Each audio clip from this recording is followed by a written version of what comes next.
त्योथर मध्य प्रदेश का पूर्वी द्वार और प्रदेश को उत्तर प्रदेश से जोड़ने वाला सबसे महत्वपूर्ण स्थान है। त्योथर प्राकृतिक रूप से समृद्ध एवं कृषि उपयोगी उर्वरकता से लबरेज है। कहा जाता है त्योथर पर कभी कोल वंश के राजाओं का शासन हुआ करता था। इसके बाद बघेलों ने भी कुछ समय तक शासन किया। यह क्षेत्र तमरा और खरारी नदी के संगम पर स्थित है। त्योथर अपने देव कोठार के बौद्ध स्तूपों जिनका श्रेय मौर्य सम्राट अशोक को दिया जाता है, इनके लिए भी काफी प्रसिद्ध है। यह क्षेत्र प्राचीन काल से ही वंशवाद राजनीति का अहम केंद्र रहा है। महाभारत काल से भी त्योथर का संबंध अछूता बताया जाता है। त्योथर कुलगढ़ी बेनवंशी राजाओं को लेकर एवं भूतिया राजाओं को लेकर काफी चर्चा में रही है।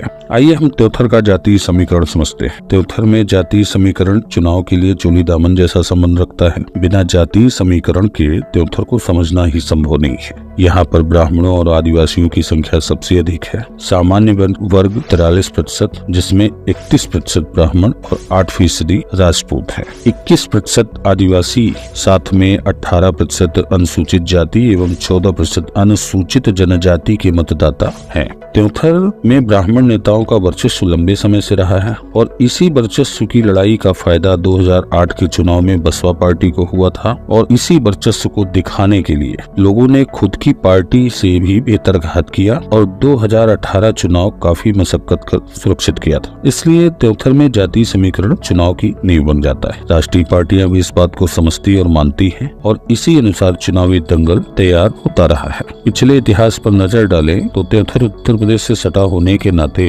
राजनीतिक असर भी उत्तर प्रदेश का देखा जा सकता है। 1990 में रमाकांत तिवारी जी कांग्रेस से विधायक बने। 1993 में राम लखन सिंह जनता दल से। 1990 में फिर रमाकांत तिवारी जी, लेकिन इस बार बीजेपी से। 2003 में फिर रमाकांत तिवारी जी। 2008 में राम गरीब आदिवासी बहुजन समाज पार्टी से, जो यूपी की राजनीति का हस्तक्षेप माना जा सकता है। फिर 2013 में रमाकांत तिवारी बीजेपी से पुनः बने। 2018 में श्यामलाल त्रिवेदी जी। अब देखेंगे कि एक लंबे अंतराल से कांग्रेस सत्ता से बाहर रही, खासकर त्योथर में। कारण कहीं न कहीं जातीय समीकरण ही रहा। 2023 की बात करें तो दावेदारों की एक लंबी लिस्ट है। कुछ एक पर तो चुनावी भूत इस कदर हावी है कि वो व्यक्तिगत चुनाव या निर्दलीय भी चुनाव लड़ सकते हैं। इसलिए यह कहना भी गलत होगा कि कौन किस पार्टी से चुनाव लड़ सकता है, क्योंकि पहले इसमें प्रयास करेंगे, नहीं मिला तो उसमें प्रयास करेंगे और कुछ नहीं मिला तो निर्दलीय तो लड़ेंगे ही। फिर भी आइए हम कुछ चर्चित नामों पर चर्चा करते हैं। सबसे पहले नंबर पर हैं वर्तमान विधायक श्यामलाल त्रिवेदी जी। पिछले विधानसभा चुनाव में मध्य प्रदेश की जनता ने बीजेपी को नकारते हुए कांग्रेस का ही कमल खिला दिया था, जिसको देखते हुए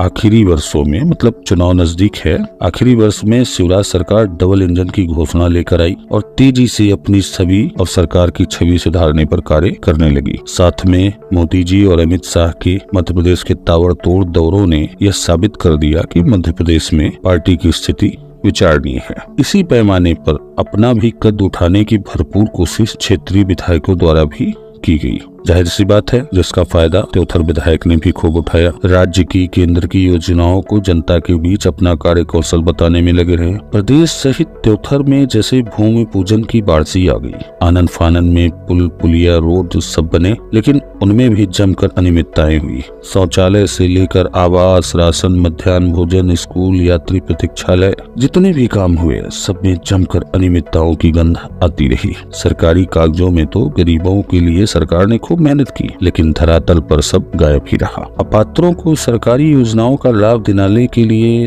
त्योथर में एक अलग ही सिस्टम कई वर्षों से काम करता आ रहा है। अब विधायक जी इसमें कितना और कैसे सहयोग करते हैं, यह निर्णय जनता ही करे तो बेहतर होगा। पर सरकारी तंत्र की इस मनमानी रवैये से जिम्मेदारों को तो भागना नहीं चाहिए, उन्हें खुद जिम्मेदारी लेनी चाहिए। बात करें सरकारी स्कूलों की तो ये वाकया कभी नहीं हुआ कि विधायक जी कभी किसी सरकारी स्कूल का दौरा कर किसी भी विषय पर कोई काम किए हो। शायद वर्तमान विधायक जी ने राजनीति एवं यात्री प्रतीक्षालय ही सारी मूलभूत सुविधाओं से ज्यादा जरूरी समझा। जनता की माने तो श्यामलाल त्रिवेदी जी की लोकप्रियता 35% से भी नीचे जा चुकी है, जिसका प्रमुख कारण उनकी बेबाक वाणी और शिथिल कार्यशैली ही रही। दूसरे नंबर पर आते हैं कौशलेश तिवारी उर्फ तिवारी लाल। आप पूर्व शिक्षा मंत्री एवं पशु संवर्धन मंत्री स्वर्गीय पंडित रमाकांत तिवारी जी के ज्येष्ठ पुत्र हैं। रमाकांत तिवारी जी का ऋणी संपूर्ण त्योंथर की जनता खुद को मानती है और उन्हीं की ऋण वापसी के प्रयास ने तिवारी लाल जी को टिकट की रेस का दावेदार बना दिया। लोकप्रियता की बात करें तो तिवारी लाल मिलनसार और मददगार व्यक्ति हैं। पार्टी आला कमान से अच्छे रिश्ते रखते हैं और क्षेत्र में काफी रसूख रुतबा है। हर जाति वर्ग के लोगों में पंडित रमाकांत तिवारी काफी लोकप्रिय नेता की छवि रखते थे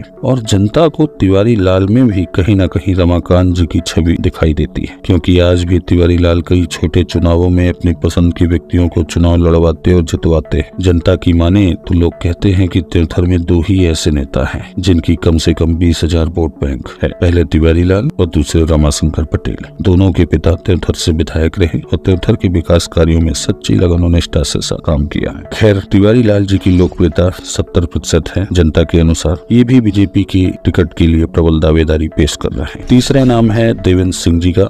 देवेंद्र सिंह जी का नाम महाराजा ग्रुप के साथ जुड़ा होने के नाते यह तो साफ है कि धन दौलत की कोई लालसा मन में नहीं होगी और ये कहावत आम है कि अब धन कमा लिया, चलो यश कमाया जाए। इसी लालसा ने देवेंद्र जी को राजनीति में कदम रखने के लिए मजबूर कर दिया। देवेंद्र जी ने बीजेपी पार्टी की कुछ महती योजनाओं का बीड़ा अपने सर उठा लिया। अब क्योंकि पार्टी को भी ऐसे मजबूत कंधों की आवश्यकता होती ही है जो अपने स्तर पर पार्टी का भार उठा सके। पार्टी कार्यक्रमों में देवेंद्र जी की हौसला अफजाई की जाने लगी। इसलिए देवेंद्र जी ने भी त्योंथर में राखी बंधवाने और साड़ी बांटने की एक नई प्रथा का चलन कर दिया। बुजुर्गों का तीर्थ भ्रमण, देवेंद्र बने श्रवण, ऐसी योजनाएं पार्टी बैनर तले खुद ही चला दी। साथ ही युवाओं को लुभाने के लिए खेल की गतिविधियों को भी बढ़ावा दिया, जिसका परिणाम भी सार्थक निकला और त्योंथर में जातीय समीकरण को नकारते हुए देवेंद्र जी टिकट की दावेदारी फेस करने लगे। ब्राह्मण के वर्चस्व वाली सीट से भी 70% की लोकप्रियता हासिल करना एक उम्दा दावेदार आसानी है। खुद